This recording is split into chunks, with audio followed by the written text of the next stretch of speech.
अस्सलाम वालेकुम प्यारे दोस्तों, मैं उम्मीद करती हूँ कि आप सब खैरियत से होंगे। अल्लाह ताला आप सबको अपनी ईमान में रखे और अपने करम से आप सब की तमाम मुश्किलात और परेशानियों को आसान फरमाए और आप सबको इतनी खुशियाँ अता फरमाए कि आप लोगों की ज़िंदगी में कभी किसी चीज़ की कोई भी कमी और कोई भी परेशानी ना आए। आमीन या रब्बुल आलमीन। मेरे प्यारे मुसलमान बहन भाइयों, आज आपकी बहन हमेशा की तरह आप लोगों के लिए एक बहुत ही खूबसूरत और एक बहुत ही सबक आमोज़ किस्म का जो है वो मैं मौजू लेकर आई हूँ। उम्मीद करती हूँ कि आज के ज़बरदस्त मौजू से मेरे बहन भाइयों को मेरी ज़ात से सीखने को बहुत कुछ मिलेगा। तो आप लोगों ने आज की वीडियो बिल्कुल भी स्किप नहीं करनी, बल्कि इसको शुरू से लेकर आखिर तक आप लोगों ने लाजमी देखना है और इस वीडियो लेक्चर को दूसरों के साथ भी शेयर करना है ताकि दूसरे लोग मेरे आज के ज़बरदस्त मौजू से इस्तिफ़ादा हासिल कर सके। तो चलिए दोस्तों, अब हम अपने मौजू की जानिब जो है वो तेज़ी से कदम बढ़ाते हैं। अच्छा मेरे दोस्तों, मौजू स्टार्ट करने से पहले मैं आप सब से गुजारिश करती हूँ कि अगर आप लोग मेरे चैनल के ऊपर नए हैं तो मेरे चैनल को लाइक, शेयर और सब्सक्राइब करना ना भूलें और साथ ही साथ बेल आइकॉन को हिट करना ना भूलें ताकि नए आने वाली वीडियो का नोटिफिकेशन आप लोगों को बर वक्त मिल सके। और उससे भी ज़्यादा मैं आप लोगों से ये गुजारिश करती हूँ कि मैं अपने चैनल के ऊपर 15 वीडियोस जो है वो मैं शेयर कर चुकी हूँ। और मैं आप सब बहन भाइयों से ये गुजारिश करती हूँ कि जितने भी मेरे इस वक्त सब्सक्राइबर्स हैं, व्यूवर्स हैं, जो मुझे रेगुलरली वॉच करते हैं, ये मेरे लेक्चर को सुनते हैं, तो मैं उनसे गुजारिश करती हूँ कि आप लोग कमेंट सेक्शन में अपनी राय का ज़रूर इजहार किया करें ताकि आपकी बहन को ये पता चल सके कि कितने लोग मेरी वीडियो से रोज़ाना इस्तिफ़ादा हासिल करते हैं। क्योंकि ये हर एक वीडियो क्रिएटर के लिए ज़रूरी होता है कि वो जो भी कंटेंट आप लोगों के सामने पेश कर रहा है उससे कितने लोग जो है वो फ़ायदा हासिल कर रहे हैं या इस्तिफ़ादा हो रहे हैं।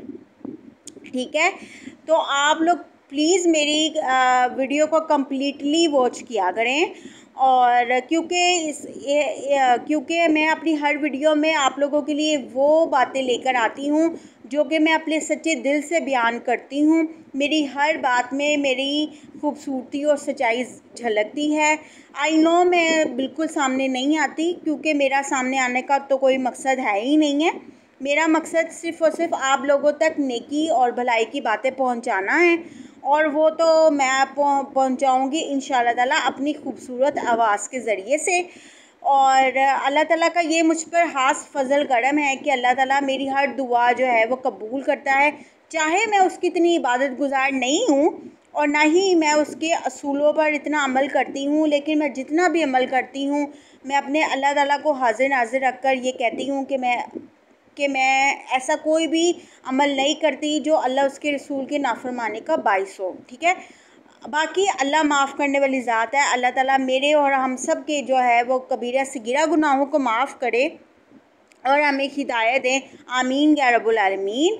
अच्छा दोस्तों, आज मैंने ना आप लोगों के लिए ना एक बहुत ही प्यारा जो है मौजू चूज़ किया है। उस मौजू का नाम है अगर रिश्तों में बदगुमानी आ जाए, या यूँ कहना मुनासिब होगा या अगर दिलों में बदगुमानी पैदा हो जाए। आज मैं इस हवाले से आप लोगों से डिस्कशन करूँगी, तो आप लोगों ने वीडियो बिल्कुल भी जो है वो स्किप करके नहीं देखनी, या आपने 2-4 मिनट की वीडियो देखी और आगे आप लोग मूव ऑन हो गए। आप लोगों ने ऐसा बिल्कुल नहीं करना। अच्छा दोस्तों, ये जो टॉपिक मैंने आप लोगों को चूज़ किया है ये हमारी ज़िंदगी में बहुत ज़्यादा जो है वो अहमियत रखता है और हम सब जानते हैं कि अगर दिल में एक दफ़ा बदगुमानी आ जाए या किसी भी तरह की मिसअंडरस्टैंडिंग क्रिएट हो जाए तो वो अच्छे से भी अच्छा रिश्ता जो है वो तबाह बर्बाद कर देती है। क्योंकि मैं ये समझती हूँ कि बदगुमानी एक बहुत बड़ा जहर है और ये एक ऐसा जहर है कि अगर दिल में ये आ जाए तो अच्छे से भी अच्छा रिश्ता जो एतबार और भरोसे की बुनियाद पर कायम किया जाता है वो चंद सेकंडों में जो है वो तबाह हो जाता है। तो हमने इस रिश्ते को क्या करना है, तबाह नहीं करना। हमने आपस की गलतफहमियों को जो है वो दूर करने की कोशिश करनी है। आई नो जहाँ सब लोग एक जगह पे रहते हैं वहाँ बातें हो जाती हैं, घरों में तो तरह तरह की बातें हो जाती हैं, रिश्तेदारों में तो तरह तरह की बातें हो जाती हैं। तो इसका मतलब ये नहीं है कि हम दिल में एक दूसरे के लिए कदूरत रख के बैठ जाएं, हम दिल में एक दूसरे के लिए नफ़रत पाल कर बैठ जाएं, या उस बदगुमानी को या उस मिसअंडरस्टैंडिंग को दूर करने की कोशिश ही ना करें। क्योंकि अगर हम मिसअंडरस्टैंडिंग को दूर नहीं ना करेंगे तो वो जो मिसअंडरस्टैंडिंग है ना वो ना नफ़रत में पैदा हो जाती है, और नफ़रत इंसान के दिल में जब घर कर जाती है तो वो अच्छे से भी अच्छा रिश्ता जो है वो तबाह बर्बाद कर देती है। यानी कि जो रिश्ता प्यार और मोहब्बत की बुनियाद पर कायम किया जाता है वो चंद सेकंडों में, चंद लम्हों में तबाह बर्बाद हो जाता है। जिनके सगे बहन भाई और सगे रिश्तेदार या एक दूसरे की शक्ल देखना जो है वो मुनासिब नहीं समझते, ठीक है ना। तो मैं ये बात कहना चाहती हूँ, जितने भी मेरे व्यूवर्स हैं, जितने भी मेरे मुसलमान भाई बहन हैं, मैं अपने पर्सनल तजर्बे से, अपने पर्सनल पर्सपेक्टिव से ये बात कहना चाहती हूँ कि अगर आपको लगता है कि आपका कोई अपना आपसे नाराज़ है या उसके दिल में आपके लिए कोई बदगुमानी आ गई है, कोई मिसअंडरस्टैंडिंग क्रिएट हो गई है, कोई इंतशार पैदा हो गया है, या आपको इस बात का डर है कि अगर मैंने वो गलतफहमी दूर ना की तो मेरा रिश्ता भी दांव पे लग सकता है, तो आप फ़ौरन जाएं और अपने उस इंसान के साथ अपनी सारी जो गलतफहमियां हैं वो दूर करें। क्योंकि दोस्तों छोटी सी भी गलतफहमी ना अच्छे से भी अच्छे रिश्ते को जो है वो तबाह कर देती है। और आप तो जानते हैं कि बहन भाइयों का रिश्ता तो होता ही बड़ा नाजुक है, ठीक है ना। और जहाँ तक मैंने आपको पहले भी कहा था कि सुनी सुनाई बातों के ऊपर ना यकीन करें और एक दूसरे को लेकर दिलों में बदगुमानी और गलतफहमियां ना जो है वो पैदा करें, ठीक है। रिश्तों में तो गलतफहमियां होनी नहीं चाहिए। अगर आपको लगता है कि ये ऐसा रिश्ता है कि अगर इस रिश्ते में गलतफहमी आ गई तो ये रिश्ता तो दांव पे भी तो लग सकता है ना, चाहे वो मियाँ बीवी का रिश्ता हो, चाहे वो भाई बहन का रिश्ता हो, चाहे वो वालिदैन का रिश्ता हो, चाहे आपके किसी सगे रिश्तेदार ही का क्यों ना मामला हो, चाहे आपके नेबरहुड का क्यों ना मामला हो। नेबरहुड भी तो आपके सगे रिश्तों में ही आ जाते हैं ना, ठीक है ना। तो इसलिए मैं कहती हूँ कि जहाँ इतना प्यार मोहब्बत हो, जहाँ आपको लगे कि यहाँ अगर उस इंसान के साथ मेरी कोई ऐसी बात हो जाती है कि मिसअंडरस्टैंडिंग क्रिएट हो जाती है तो वो अच्छे से भी अच्छा रिश्ता तबाह कर देती है। तो याद रखिए, बदगुमानी एक जहर कातिल है। बदगुमानी दिलों में आनी नहीं चाहिए। एक मर्तबा बदगुमानी दिल में आ गई ना तो वो अच्छे से भी अच्छा रिश्ता तबाह कर देती है। जो रिश्ते आपने अपने कुर्बानियों से उन रिश्तों को जोड़ा, उन रिश्तों की बुनियाद रखी, अपने खून से उन रिश्तों की बुनियाद रखी, एक सेकंड नहीं लगता रिश्ता तबाह हो जाता है।